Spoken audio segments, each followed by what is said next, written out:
बहुत ही कम वो खुशनसीब लोग होते हैं जिन्हें हमारी पृथ्वी अंतरिक्ष से देखने को मिलती है, लेकिन हम आधुनिक टेक्नोलॉजी के शुक्रगुजार हैं कि जिनके द्वारा हमें पृथ्वी अंतरिक्ष से जैसी दिखती है वो यहाँ बैठे रूबरू हमें देखने को नसीब हुआ। दोस्तों, ब्रह्मांड को बारीकी से जानने के लिए हमने आउटर स्पेस में international space station, Hubble telescope, Voyager 1 और वॉयेजर 2 जैसे कई सारे आधुनिक उपकरण भेजे। और दोस्तों, इन्होंने हमें ब्रह्मांड के अलग अलग विस्तार से, अलग अलग डिस्टेंस से हमारी पृथ्वी कैसी दिखती है वो भी हमें बताया। तो दोस्तों, चलिए आज जानते हैं कि ब्रह्मांड के विविध ग्रहों से, स्पेस में अलग अलग विस्तारों से हमारी पृथ्वी कैसी दिखती है। सबसे पहले शुरुआत करते हैं इंटरनेशनल स्पेस स्टेशन से। दोस्तों, इंटरनेशनल स्पेस स्टेशन हमारी पृथ्वी की सतह से लगभग 400 किलोमीटर की ऊंचाई पर होता है और ये 24 घंटे में 16 बार पृथ्वी के चक्कर लगाता है। ये जो आप देख रहे हैं वो इंटरनेशनल स्पेस स्टेशन से खींची हमारी पृथ्वी की वेरी इनक्रेडिबल और हाई रिजोल्यूशन फुटेज है। यहाँ से हमारी पृथ्वी की सतह, समुद्र, कॉन्टिनेंट्स और उनपे घूमने वाले बादल साफ साफ दिखाई देते हैं। यहाँ से रात में पृथ्वी के बड़े शहरों की लाइट बेहद चमकीली और मनमोहक दिखती है। ये जो आप देख रहे हैं वो रियल ISS ने ली और नासा ने टाइम लैप्स की हुई हमारी पृथ्वी की असली वीडियो फुटेज है। उसके बाद चले बात करते हैं सैटेलाइट्स की। दोस्तों, सैटेलाइट पृथ्वी की सतह से लगभग 36,000 से लेकर 40,000 किलोमीटर की ऊंचाई पर घूमते हैं और सैटेलाइट्स ने खींची तस्वीरों से हमारी पृथ्वी वहां से कुछ ऐसी दिखती है। चले बात करते हैं कुदरत ने हमें दिए नेचुरल सैटेलाइट के बारे में, जो है हमारा मून। हमारा मून हमसे लगभग 3 लाख किलोमीटर की दूरी पर स्थित है और पृथ्वी से देखने पर चंद्रमा हमें एक सफेद और चमकीले अवकाशी पिंड के भांति लगता है। लेकिन 12 एस्ट्रोनॉट्स और कुछ रोवर्स हैं जिन्होंने चांद से हमारी पृथ्वी को देखा है। अब तक चांद से पृथ्वी की बहुत सारी इमेजेस खींची गई है, लेकिन चांद से ली गई सबसे क्लीन और सबसे फेमस इमेज सन 1972 में अपोलो 17 के क्रू ने खींची थी, जहां से साउथ अफ्रीका का दक्षिण हिस्सा, मॉरिशस और हिंद महासागर दिख रहा है और इस इमेज को एस्ट्रोनॉट्स ने नाम दिया द ब्लू मार्बल।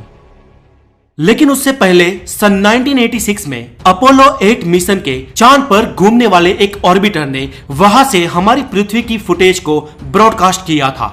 और जैसे कि हमारी पृथ्वी पर सुबह को सूरज निकलता है और शाम को चांद निकलता है, वैसे ही चांद पर ये आप पृथ्वी निकलती हुई देख सकते हो। ये है चांद पर द राइजिंग अर्थ। सालों से हम मंगल पर मिशन भेजते आए हैं, क्योंकि क्या भूतकाल में वहां जीवन था और क्या भविष्य में वहां जीवन हो सकता है? इन दोनों सवालों के जवाब हमें चाहिए और इन्हीं सवाल के जवाब जानने के लिए हमने जो मंगल पे रोवर्स भेजे या ऑर्बिटर्स भेजे, वहां से उन्होंने हमारी पृथ्वी की तस्वीरें हमें भेजी।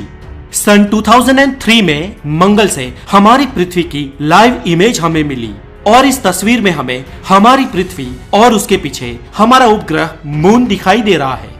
और उसके बाद 2007 में मंगल से हमारी पृथ्वी की हाई रिजोल्यूशन इमेज भी हमें मिली।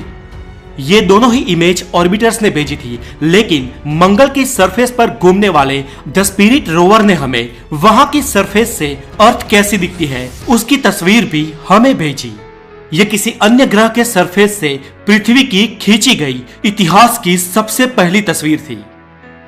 सूरज के सबसे करीबी ग्रह प्लेनेट मर्क्यूरी से हमारी पृथ्वी ऐसी दिखती है। यहां से पृथ्वी बहुत चमकीली मालूम होती है। ये है जुपिटर ग्रह से हमारी पृथ्वी की तस्वीर।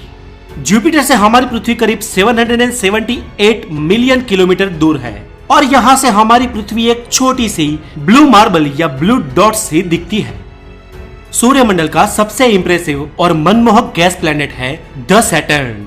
सैटर्न अपने रिंग्स के कारण बहुत ही खूबसूरत दिखता है।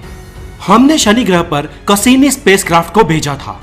सितंबर 2017 में यह स्पेसक्राफ्ट डीएक्टिव हो गया, उसका एंड हो गया और मरने से पहले इस इनक्रेडिबल स्पेसक्राफ्ट ने अपने कैमरास को घुमाया और शनि से हमारी पृथ्वी की इमेज हमें भेजी। ये शनि ग्रह और उसके रिंग्स के बीच में डार्क स्पेस के थ्रू खींची गई हमारी पृथ्वी की इमेज है। यहां से हमारी पृथ्वी 1.2 बिलियन किलोमीटर दूर है और ये बीच में जो आप ये छोटा सा व्हाइट डॉट देख रहे हैं वो हमारा ग्रह, हमारी पृथ्वी है। और ये वॉयेजर ने लगभग प्लूटो के पास से खींची हमारी धरती की तस्वीर है। दोस्तों, हम इंसानों ने बनाई कोई चीज जो अंतरिक्ष में अब तक सबसे दूर तक गई हो, वो है वॉयेजर 1 स्पेसक्राफ्ट। आज वॉयेजर 1 हमारे सूर्यमंडल के पार डीप स्पेस में चला गया है। लेकिन दोस्तों, इसने डीप स्पेस में जाने से पहले उसके कैमरास हमारी पृथ्वी की ओर किए थे और उसने अपने होम प्लेनेट की एक आखिरी तस्वीर ली थी। और यह तस्वीर वॉयेजर ने 3.7 बिलियन माइल यानी कि करीब पृथ्वी से 6 अरब किलोमीटर दूर से खींची थी। इस आउटर स्पेस से खींची तस्वीर में ये जो छोटा सा डॉट दिख रहा है वो हमारी पृथ्वी है। और एक फोटो में इस डॉट की साइज लगभग 1 पिक्सल से भी कम है, लेकिन वॉयेजर्स ने इसे जूम करके हमें दिखाया है। तो आशा है दोस्तों ये वीडियो आपको जरूर पसंद आई होगी, और अगर आपको ये वीडियो अच्छी लगी हो तो इसे लाइक और शेयर जरूर करें, और अगर आप नए हैं तो द नॉलेज को सब्सक्राइब जरूर करें। मैं हूं हितेश गिरी गोसाई, फिर मिलूंगा हेल्दी नॉलेज के साथ। तब तक के लिए अपना बहुत सारा ध्यान रखें। Be safe, take care.